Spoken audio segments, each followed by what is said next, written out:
말씀의 맛, 주의 법도 이 모든 것이 다 주의 말씀으로 105절에 우리 발의 등이요 내 길의 빛이라고 했습니다.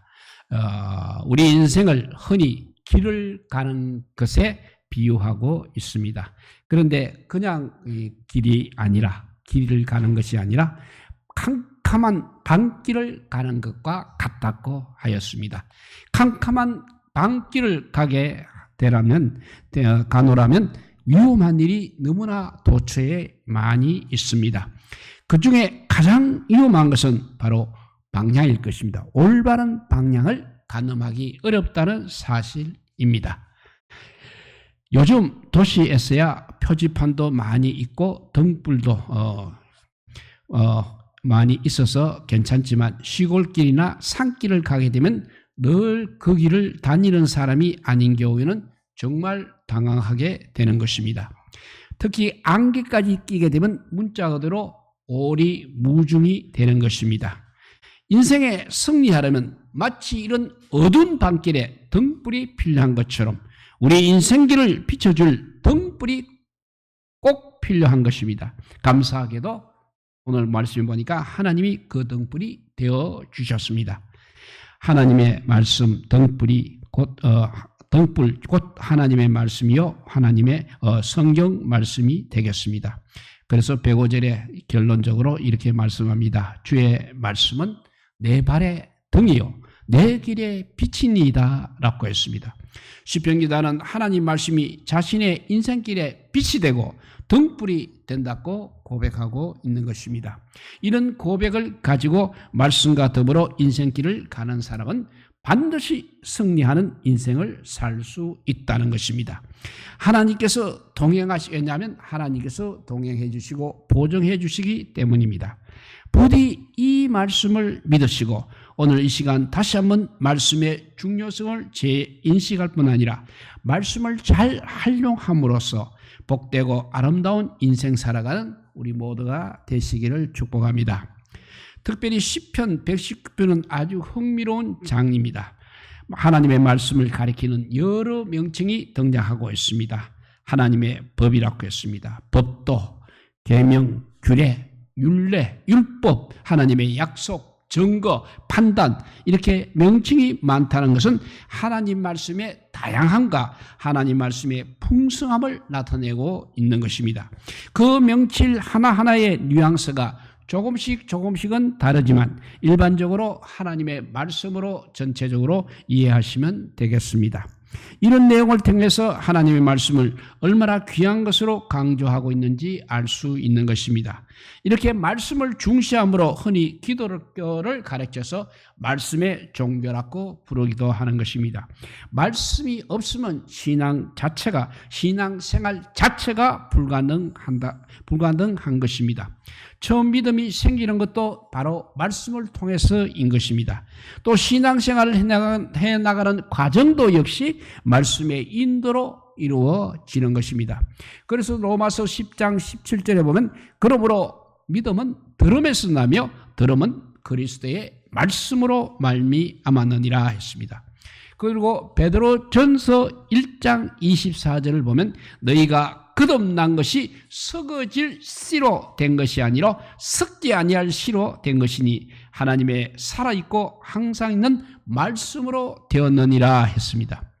그리고 오늘 119편 105절 말씀 주의 말씀은 나의 발의 등이요 나의 길의 빛이니이다 라고 하였습니다.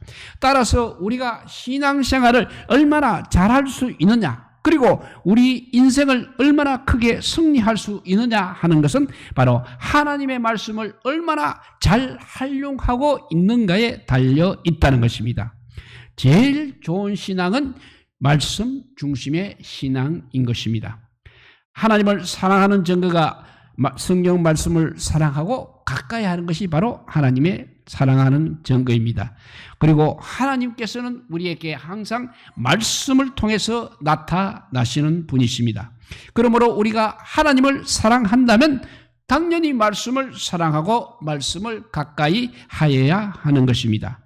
그리고 그 말씀 그대로 그 말씀을 그대로 지키고 순종해야 합니다. 눈에 보이지 않는 하나님을 사랑하노라 하면서 말씀에 대해서 우리가 무덤덤하다면 그 신앙과 사랑의 고백은 거짓이 되고 마는 것입니다. 오늘 본문의 97절에 보니까 내가 주의 법을 어찌 그리 사랑하는지요 내가 그것을 종일 작은 소리로 읊조리나이다 했습니다. 이 말은 내가 그 말씀을 종일 묵상하나이다 라는 말씀이 되겠습니다. 또 102절에 가서 보면 주께서 나를 가르치셨으므로 내가 주의 규례들에서 떠나지 아니하였나이다 했습니다.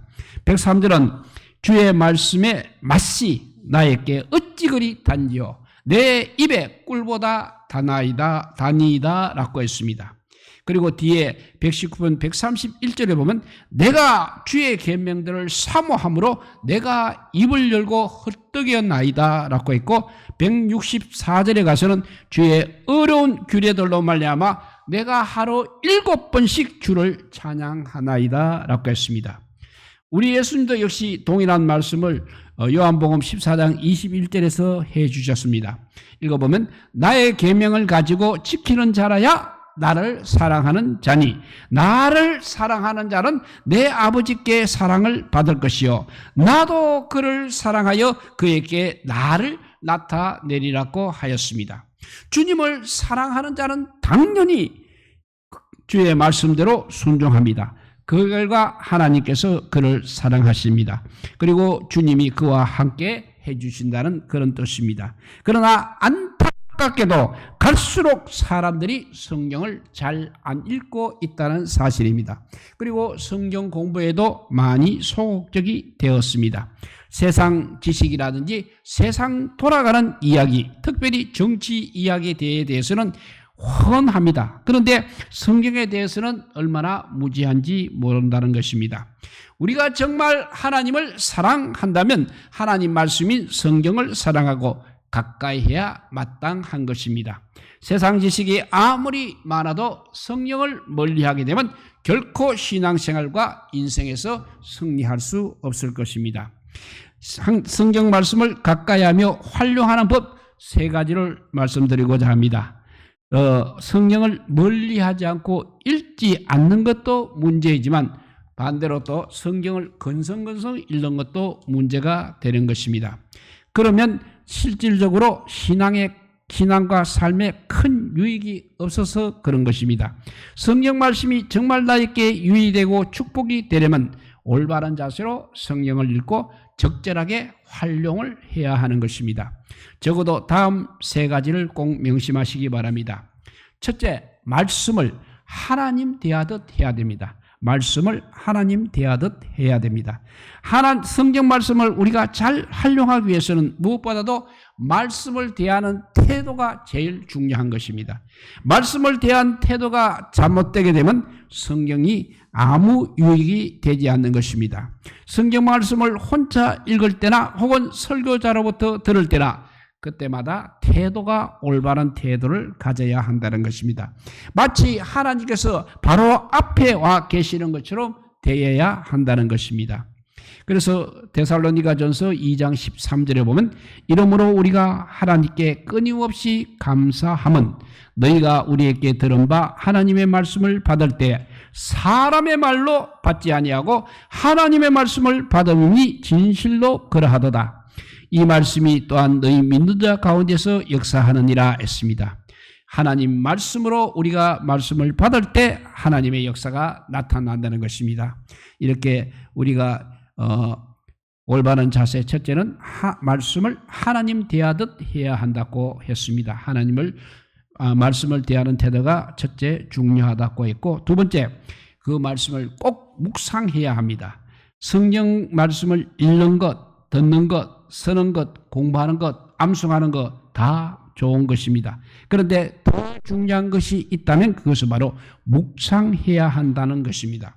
묵상을 하지 않고 지나가게 되면 아무런 큰 유익이 없습니다. 왜냐하면 성경 말씀은 그 자체로는 일반적인 원리만 설명해주고 있는 것입니다. 설교도 원리만 전하고 있다고 보는 것입니다. 그런데 우리가 정말 필요로 하는 것이 무엇이겠습니까? 오늘 나에게 주시는 하나님의 그 구체적인 뜻이 필요하다는 것입니다. 우리가 말씀을 깊이 묵상할 때 성령님께서 우리 마음에 역사하십니다. 그래서 개인적으로 그 말씀을 깨닫게 하는 것, 깨달음을 갖게 하는 것입니다. 그것을 곧 나에게 주시는 하나님의 음성이라고 그렇게 말하는 것입니다. 그럴 때 생생하게 살아있는 하나님의 말씀을 들을 수 있게 되는 것입니다. 그러면 구체적인 묵상이라는 것은 그러면 무엇입니까? 묵상은 한마디로 말씀을 되새김질 한다고 보면 되겠습니다. 되새김질 하면 이리에 소가 생각날 것입니다. 소는 풀만 먹는데도 덩치가 매우 큽니다. 소는 여물을 먹게 되면 위가 여러 개 있습니다. 거기에 넣었다가 다시 꺼내서 계속 되새김질 하는 것입니다. 그러니 얼마나 영양분을 충분히 섭취할 수 있겠습니까? 하나님 말씀도 마찬가지라는 것입니다. 한 번 그냥 지나치게 듣는 것이 아니라 계속 생각하고 또 생각하면서 그 말씀을 되새김질 하여야 하는 것입니다. 되새김질 하는 그것이 바로 묵상이라고 하는 것입니다. 특별히 나의 신앙과 나의 상가의 연관성을 따져가면서 깊이 생각을 해야 하는 것입니다. 그래서 이것을 또 별도로 적용이라고 하는 것입니다. 적용이 이렇게 구체적이 될 때 우리는 말씀을 실천할 수 있게 되는 것입니다. 이런 과정을 거칠 때 말씀이 비로소 복이 되는 것입니다. 그러니까 되새김질을 하는 묵상을 해서 또 우리 삶에 적용함으로써 우리에게 복이 된다는 말씀입니다. 그래서 시편 1편 2절에 보면 복 있는 사람은 오직 여호와의 율법을 즐거워하며 그 율법을 주야로 묵상하는 자로다라고 하였습니다. 그래서 시편 기자는 97절에서 이렇게 고백합니다. 내가 주의 법을 어찌 그리 사랑하는지요 내가 그것을 종일 묵상하나이다 라고 하였습니다. 그런데 안타깝게도 오늘날 많은 그리스도인들이 묵상의 축복을 놓치고 있다는 사실입니다. 세상사에 너무 분주하다 보니까 묵상할 시간이라든지 묵상할 정신적 여유를 가지고 있지 못한 것입니다. 그러나 아무리 바빠도 정말 중요하다는 것은 아무리 바빠도 우리가 정말 중요한 것은 지금 다 하고 있습니다. 예를 들어 아프면 또 아프고 병에 걸리면 아무리 다른 일이 쌓여도 병원으로 달려가는 것입니다. 말씀의 묵상의 중요성을 안다면 우리는 얼마든지 묵상의 시간을 이렇게 낼 수 있을 것입니다. 우리도 묵상을 우리 삶의 최우선순위로 두면 정말 제일 좋은 방법이 되겠습니다. 첫째 말씀을 하나님 대하듯 하라고 했습니다. 그리고 두 번째 말씀을 꼭 묵상해야 한다고 했습니다. 그 다음에 세 번째가 중요합니다. 깨달은 바를 꼭 실천해야 하는 것입니다. 성경 말씀은 그냥 알고 있으라고 주는 것이 아니라 순종하라고 주신 것입니다. 다시 말하면 깨달은 대로 순종하고 구체적으로 실천하라고 주신 것입니다. 아무리 성경을 많이 읽어도 묵상하지 않고 구체적으로 실천하지 않게 되면 별 유익이 없는 것입니다. 그래서 시편 기자도 시편 119편 1절과 2절에서 말씀의 실천을 이렇게 강조하고 있습니다. 행이 완전하여 여호와의 법에 행하는 자가 복이 있으며 여호와의 증거를 가지고 전심으로 여호와를 구하는 자가 복이 있도다 라고 하였습니다. 이렇게 말씀을 첫째 묵상하고 두 번째 순종함으로써 얻는 축복이 있습니다. 우리가 말씀을 하나님 대하듯 하면서 묵상하고 실천하게 되면 반드시 분명히 축복의 역사가 나타나는 것입니다. 하나님 말씀을 통해서 하나님께서는 항상 말씀을 통하여 역사하시기 때문에 그렇습니다. 세 가지 말씀을 하나님 대하듯 하시기 바랍니다. 두 번째는 말씀을 꼭 묵상하시기 바랍니다. 세 번째는 깨달은 바를 꼭 순종하고 실천하시기 바랍니다. 그러면 말씀을 그렇게 하면 분명히 축복의 역사가 나타나고 한다고 했는데 축복의 역사를 세 가지로 또 생각해 보도록 하겠습니다. 첫째, 지혜가 임하는 복을 주십니다. 지혜가 임하는 복입니다. 사람이 망하고 실패하는 이유 중에 하나는 바로 무지하기 때문입니다. 사람이 지혜가 막히면 얼마나 미련해지는지 모릅니다. 어떤 사람은 옆에서 보면 망하는 길로 들어가고 있는 것이 눈에 보입니다. 그래서 권면하고 만류하면 듣지 않고 그대로 가고 있습니다. 그러니까 결국 망하고 맙니다. 안타까운 것입니다. 그러므로 우리는 올바른 인생길을 찾아가는 지혜를 얻어야 하는 것입니다. 말씀을 묵상하고 실천할 때 지혜를 얻는다고 하셨습니다. 98절에 가면 원수보다 더 나은 지혜를 얻는다고 했습니다. 그래서 이렇게 말합니다. 98절, 주의 계명이 항상 나와 함께하므로 그것이 나로 원수보다 지혜롭게 하나이다 라고 하였습니다. 우리 인생에 얼마나 많은 원수가 얼마나 많이 있습니까?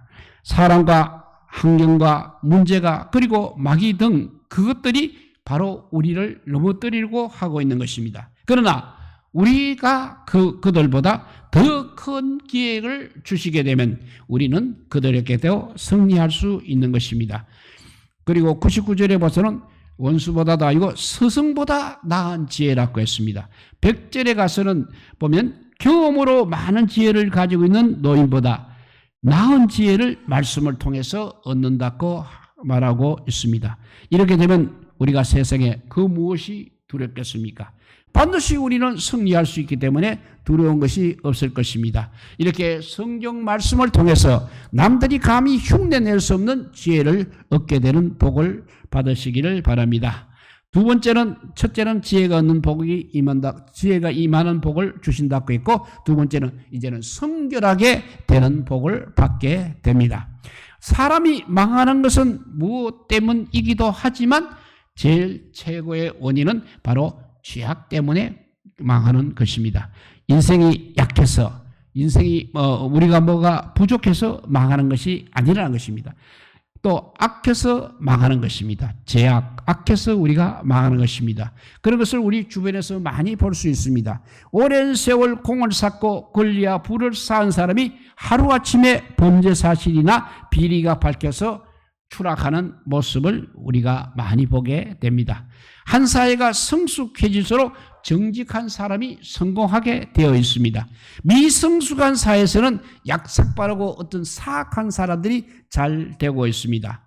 그런데 이제 우리 사회는 제법 성숙해졌습니다. 그래서 앞으로 갈수록 정직하고 어려운 사람이 성공할 수 있게 되어 있습니다. 예를 들면 공직자에 취임하려 할 때도 그 사람 모든 것이 다 드러납니다. 병력 비리가 없나, 탈세하지 않았나, 나쁜 짓 하지 않았나, 여기에 드러나면 공직에 취임할 수도 없는 것입니다.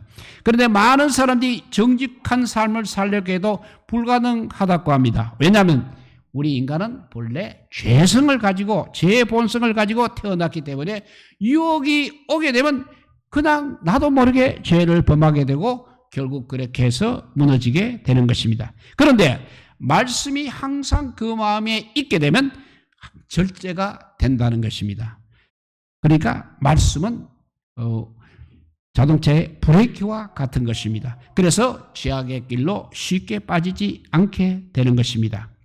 101절을 보면 내가 주의 말씀을 지키려고 발을 금하여 모든 악한 길로 가지 아니하여 싸우며 라고 했습니다. 그리고 104절에도 보면 주의 법도로 인하여 내가 명철하게 되었으므로 모든 거짓 행위를 미워하나이다 라고 하였고, 시편 119편 9절에서 11절을 보면 청년이 무엇으로 그 행실을 깨끗하게 하리이까? 주의 말씀을 따라 상갈 것이니이다. 내가 전심으로 주를 찾아사오니 주의 계명에서 떠나지 말게 하소서. 내가 주께 범죄치 아니하려 하여 주의 말씀을 내 마음에 두었나이다 라고 했습니다. 이처럼 말씀을 통해서 우리는 얼마든지 성결을 지킬 수 있다는 것입니다. 그리고 그 성결이 바로 우리 인생을 안전하게 지켜준다는 것입니다. 이렇게 말씀을 묵상하게 되면 받는 축복, 첫째는 지혜가 임하는 복을 주신다고 했고, 두 번째는 성결하게 되는 복을 받게 된다고 했습니다. 세 번째는 형통하게 형통한 삶을 살게 되는 복을 받게 됩니다. 우리가 말씀을 통해 지혜를 얻고 성결을 지키게 되면 분명히 우리 하나님께서 함께해 주십니다. 그리고 축복해 주십니다. 그리고 그칠 것이 없는 형통의 복을 주십니다. 그 말씀이 119편 165절에 기록되어 있습니다. 읽어보면 주의 법을 사랑하는 자에게는 큰 평안이 있으니 저에게는 장애물이 없으리이다 라고 하였습니다.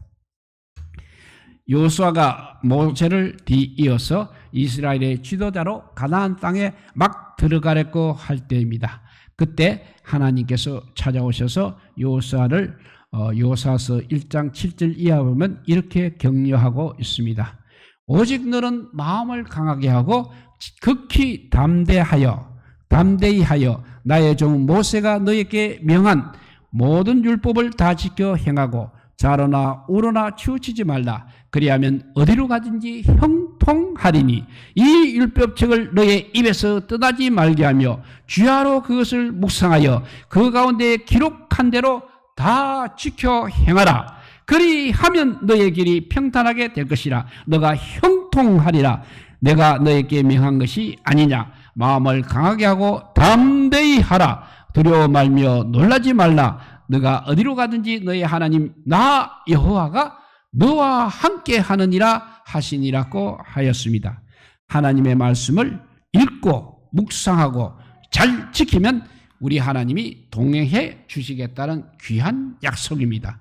전능하신 하나님께서 동행해 주신다면 언제 어디서 무엇을 하든지 형통하게 된다는 약속인 것입니다. 여호수아가 이렇게 말씀대로 순종하여 나아갔을 때 여호수아는 말씀으로 형통하게 된 사람이 되었던 것입니다. 여러분, 오늘날 정보의 홍수 시대에 살고 있습니다. 얼마나 많은 지식과 정보들이 인터넷과 서적과 매스컴을 통해서 유통되고 있는지 모릅니다. 그런데 그 많은 것들 가운데 생명과 진리를 찾기가 매우 어렵습니다. 오직 우리 하나님 말씀만이 생명이요 진리인 것입니다. 지식의 홍수 시대에 영적인 기갈이 있다는 것입니다. 그래서 아모스 8장 11절에 보면 주 여호와의 말씀이니라. 보라, 날이 이를지라. 내가 기근을 땅에 보내리니 양식이 없어 주림이 아니며 물이 없어 가람이 아니요 여호와의 말씀을 듣지 못한 기갈이라고 하였습니다. 그리고 세상에 현란한 빛이 있지만 참 진리와 생명의 등불은 매우 희귀한 것입니다. 그래서 많은 사람이 기갈에 괴로워하고 어두운 가운데 헤매고 살고 있습니다. 그러나 하나님께서 영적인 기갈 중에 우리 인생에게 말씀의 생수를, 어둠 속에 방황하는 인생에게 말씀의 등불을 주셨습니다. 우리들은 성경 말씀을 가까이 하면서 묵상하고 실천함으로 승리하시기 바랍니다. 그리고 어두운 밤길 같은 이 험한 세상에서 말씀의 등불로 늘 승리하는 복된 인생을 살아가시기를 주님의 이름으로 축복드립니다. 예, 오늘 말씀 세 가지입니다. 말씀을 하나님 대하듯 하라고 했습니다. 또 말씀을 꼭 묵상해야 한다고 했습니다. 그리고 깨닫는 바를 꼭 실천해야 한다고 우리에게 당부했습니다. 그렇게 하면 주시는 복이 지혜가 임하고 성결하게 될 뿐 아니라 형통함을 살 수 있게 된다고 우리 하나님께서 약속하셨습니다. 이 말씀 항상 깊이 새기면서 우리가 말씀과 항상 가까이 하고 말씀대로 읽고 묵상하고 지켜서 하나님이 주시는 이 무한한 은총 받아 누리기는 우리 모두가 되시기를 주님의 이름으로 축복드립니다. 기도하겠습니다. 사랑의 하나님, 감사합니다. 이 세상에는 많은 정보가 있습니다. 그렇지만 그것들은 다 아버지 쓸데없는 것이고 오직 하나님 말씀만이 생명이요 진리라고 우리에게 가르쳐 주었습니다. 지식의 홍수 시대에 영적인 기갈이 있으면 얼마나 안타깝습니까? 주님의 주신 그 말씀 하나님 대하듯 하고 묵상하고 실천하여서 지혜와 성결과 형통한 삶을 살 수 있는 우리 모두가 되게 하여 주시기를 간절히 빌고 원하올 때 이 모든 말씀 아무 공도 없으나 우리 구주 예수 그리스도 이름으로 기도드리옵나이다. 아멘. 204자입니다. 주의 말씀 듣고서 우리 찬양하면서 오후 예배 봉헌 드리도록 하겠습니다.